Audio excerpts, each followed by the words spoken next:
Hey, so amazing. You see how they playing?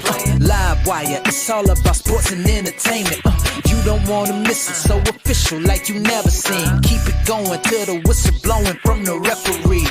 Everything from highlights and stats, you know that we gotta run it back. Whether on the field or the court, you know that this is where it's at. Subscribe, no delaying. This is Live Wire, sports and entertainment. Let's go. All right, what's good, everyone? Welcome to another Live Wire Sports Media. So, in today's topic, we're going to talk about records. Records are made to be broken. Records are made to be made. Records are made to make history. But nevertheless, when we talk about scoring records, it's always about who's in front and who's in the back. And we've seen it many, many times before throughout sports history on every level. But ever since Caitlin Clark broke Pete Maravich's record and the women's all-time record in college over a year ago, it seems like now the notion is who's going to break her record. It's like it's so much of a media push to push the next person to break Caitlin Clark's record. You know, they want to everything that Caitlin Clark touches, it seems like they want to submit her, replace her as quick as possible. Don't let nothing with her stand. And that's pretty much impossible because no matter what Caitlin Clark does, you put in so much pressure on the next person to break her record. You know what I'm saying? So there's an article right now that just came out on X talking about Juju Watkins, her motivation to break Caitlin Clark's record. You already see how the media has been trying to force Juju Watkins as, we need to talk about her more. You've seen that they did it with Paige and everything. Me personally, I don't put Hannah Hidalgo or Olivia Miles in that sense because they play for a team that plays team ball. There's no selfish player on that team. There's no one individual. Hannah Hidalgo is the leading scorer on that team, but nobody's really talking about what if Hannah Hidalgo has the opportunity to break Caitlin Clark's record. You feel what I'm saying? She's averaging almost 26 to 27 points a game. You know what I'm saying? But nobody's talking about that. It's all about we want Juju to break the record. But Hannah Hidalgo is playing far better and more efficiently than Juju or Paige is playing right now. So this article on X is stating out right here is that it says Juju Watkins by Jackson Thompson. He said that Juju Watkins is aware that she has a chance to break Caitlin Clark's NCAA all-time scoring record. She told me about the process and motivation behind it, including an experiment with Draymond Green that made her throw up when she was just in her 10th grade year. So now I'm looking at it from a standpoint of this. What is it that they want to replace Caitlin? Now, the one thing that Caitlin didn't do is win a national championship. She had 2 opportunities, but she lost. But she set all kinds of records in the Big Ten. Now, I think Juju has broken one of her records, already. But it seems like I said, it seems like everybody wants to replace Caitlin and not, hey, let's get this person to break all of her records. We're gonna see it in the W as well when Paige comes in there, because the fact of the matter is that they're gonna want Paige to win Rookie of the Year. She probably gonna win it unanimously, but I doubt it because there are gonna be a lot of people voting for Olivia Miles. I pretty much gonna vote for Olivia Miles to win Rookie of the Year. I think she has the all-around tools that could get it done. But you know how it is. So like I said before, The media is, the media plays favoritism, who they want to push, what narrative they want to push. Me personally, um, I don't think she should break it. Now, if she wants to break it and that's her goal to break the record, then that to me, I just feel like then she's not focused on what she wants for the team. Because you think about this, Kiki, that's on her team, she's leaving next year after this season. She's going to the W. Who's going to transfer to USC? Can Juju carry the team on her back like Caitlin did when she was at Iowa? Now, mind you, Caitlin did everything. She shoot and she assists and she rebound. I don't see Juju pacing like that. I don't see her pacing like Caitlin. It's already hard. You see it already that they try to do it with do it with Paige. It's hard to do. But because Caitlin did everything for Iowa. She assisted, she rebounded, she scored. So she did everything. I don't see Juju doing that. I don't see Juju putting this on a USC team on her back and say, let me take y'all to the promised land. Like I said before. So this article for Fox News by Jackie Thompson put out, who is Juju Watkins? Media hype team trying to break Caitlin Clark's prize record. Watkins is on pace to seriously challenge Clark's record, but with a very different style and story. All right, let's say what different style it is.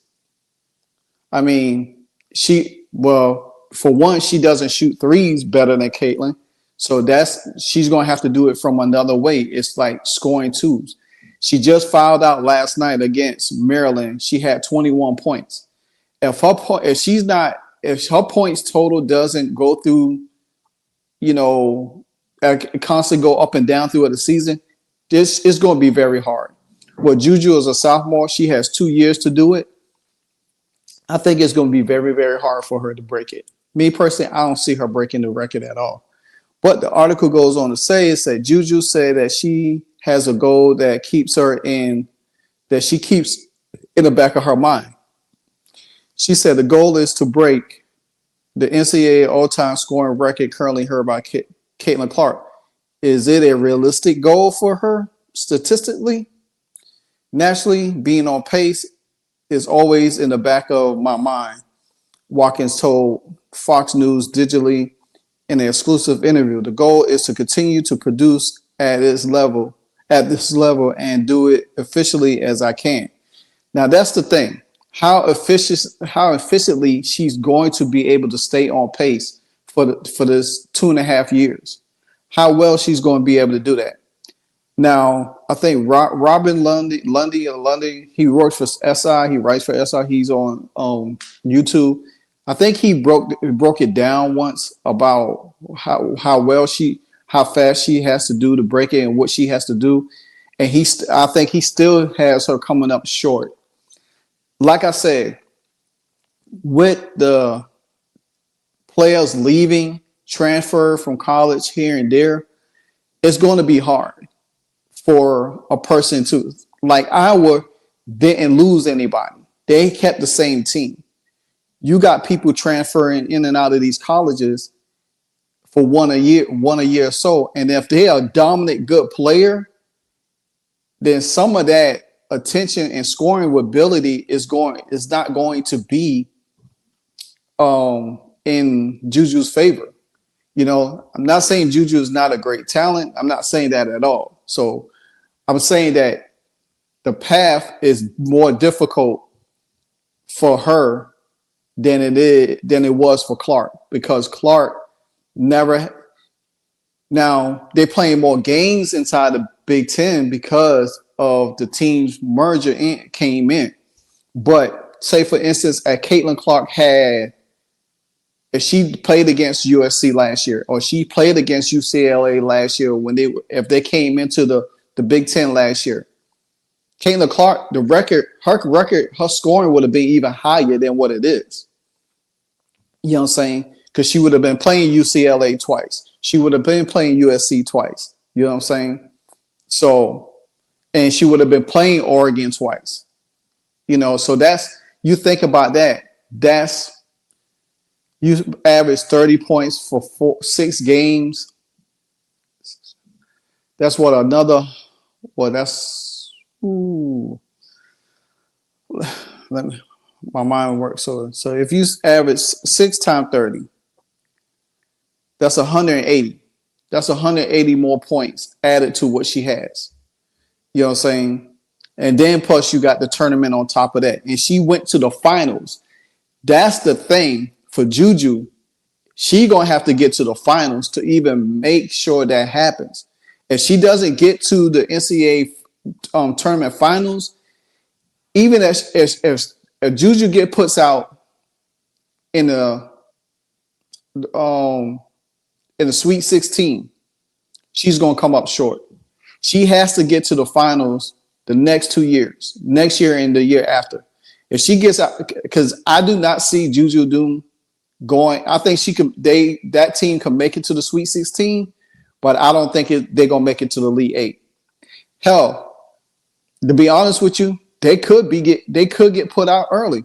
If you look at a team like Maryland last night and what Maryland was able to do to them, now Maryland should have won that game easy.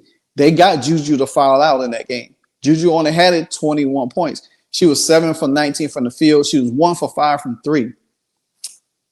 That's not going to get it done. If that's in your back of your mind to break her record and your mind is not to carry your team to a championship, then to me, I think that's the wrong way of thinking. I think you should just play the game and allow the chips fall where they may. But like I said, the media plays so much behind it to where it's like it making it seem impossible for Juju. And I think the path is too much for her to overcome. Now the article goes on, continues to say from Juju is that naturally being on pace is always in the back of your mind. Watkins told Fox Digital exclusive interview, the goal is to continue to produce at a high level and do it efficiently as I can. Watkins played her 50th game last night against Maryland, which they won 79-74, bringing her total to 1,318 over those first 50 over the first 50 games. Woo. Clark also put up 1,328 points over her first 50 games of her college career. Watkins was outpacing Clark in the career scoring after a 40-point game against California Baptist on December 3rd. And this is another thing that you have to look at too. You might have a 60-point game that puts you on pace or puts you on or outpacing that person. But then you could have 4 bad games where you scoring 19 points that would drop your average down tremendously. So, like I said, Juju, she could score really well from the mid-range. She's not to me, I don't think she's a great 3-point shooter. And she doesn't shoot deep like Caitlin. Even though people say, yeah, Caitlin shoots a lot of threes, but she's not efficient from the 3-point line. Well, guess what? She's a volume 3-point shooter. So she shoots more threes than the average person that shoots less threes and have more efficiency shooting the 3.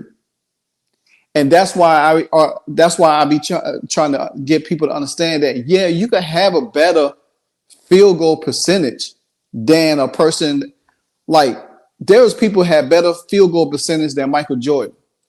But Michael Jordan was a volume shooter. He was averaging a certain number of points a game. So therefore, if Jordan was shooting 50% from 2 and 35 under 40% from 3, but you got somebody that's shooting less threes a game. If a person shooting If you got a person shooting 10 threes a game versus a person shooting only 4 threes a game and making half of them fours to game, they're gonna have a higher percentage than the person shooting 10. You know what I'm saying? So, and that's why people. That's why I just don't like when people say, "Oh, well, this person is a better 3-point shooter than Caitlin Clark because they have a better percentage." You got to look at the volume of how they shooting these threes or how they shooting their twos. Caitlin Clark is a volume 3-point shooter. She shoots threes at a higher clip. Same thing with Sabrina Ionescu. They shoot threes at a higher clip. So they field goal percentage is going to hover around under 30, 40, whatever the case might be. If Caitlin was shooting more twos aside threes, then her 3-point percentage would be great. Then you look at it, so she's a great 3-point shooter because her 3-point shooting is this percentage. No, it doesn't work that way. You got to look at how a high volume shooter could score anywhere. And that's why I say Juju and Paige, they are high volume mid-range shooters because that's where they get their points from. That's why they keep their percentage up. But if they were if they had to have, say for instance, if Juju didn't have Kiki on her team and Paige didn't have Sarah Strong on her team, and they would have had a live on Doom to score more, guess what? Then their field goal percentage wouldn't be the same. So that's just something you have to really look and understand on that point. So anyway, but like I said, she did slow down in the last 8 games compared to the same stretch that Clark did in her sophomore season. Still, Watkins has the benefit of possibly playing more games in her career with the expanding of the Big Ten compared to the one Clark played in and potentially more postseason games. However, even with that competitive pace, Watkins only wishes she could play more like Clark, who is far and away a better 3-point shooter than her. And Juju even acknowledged this herself as saying, "Hey, I wish I could play like her." And she said Watkins also has multiple opportunities to do what Clark never did in college, is win a national championship game. The first opportunity could come in early as March. Watkins has led her squad to a 15-1 start and top 4 national ranking. They just have to get past the big sister in town, which is number 1. UCLA is defeated, and they have 2 matchups against them coming up, plus a game against Iowa coming up. And so, but all in all, that's what I'm saying. I feel like Juju has the potential, but I think it's going to be one of those situations where it's going to be extremely hard for her to do. I don't see her doing it. I don't see her breaking Caitlin Clark's record because she has to evolve her game to do what Caitlin Clark done. She has to become a better assist player. She got to pick and choose her shots. She got to get better from the 3-point line. She's not going to break it just by shooting twos. The game has changed too much, and she has to, and it's going to come down to her teammates, what her teammates is going to be like. You know, if she's going to carry it to the team. You just seen her foul out the other night. That's another thing. How well are you going to have to keep her on the floor as she's playing solid defense as well? So, but I like I said, I don't think she's going to break it. I think she's going to get close to it, but I don't think she's going to break it, because like I said, the dynamics of each year changes a whole lot. And just to put on that pressure and for her to put that pressure on herself to go for that, I'd rather you say, well, my goal is to win a national title. If I break the scoring record, I break it along the way, but to win a national title. But if that's your goal or people putting in your ear say, I want you to break her record. I don't want her record to stand. I want somebody to break it. You know what I'm saying? Whatever the case might be. And we already know what the media is going to do. They're going to run away with it. But again, let me know what you think of that. Do you really feel that Juju has a realistic shot to break Caitlin Clark all-time scoring NCAA all-time scoring record? If you do, let me hear it in the comment section. We could talk about it. Until the next episode, this is Livewire Sports, and I'm out. Peace. Hey, so amazing. You see how they playing? Live wire, it's all about sports and entertainment. You don't wanna miss it, so official like you never seen. Keep it going till the whistle blowing from the referee. Everything from highlights and stats. You know that we gotta run it back, whether on the field or the court. You know that this is where it's at. Subscribe, no delaying. This is Live Wire, sports and entertainment. Let's go.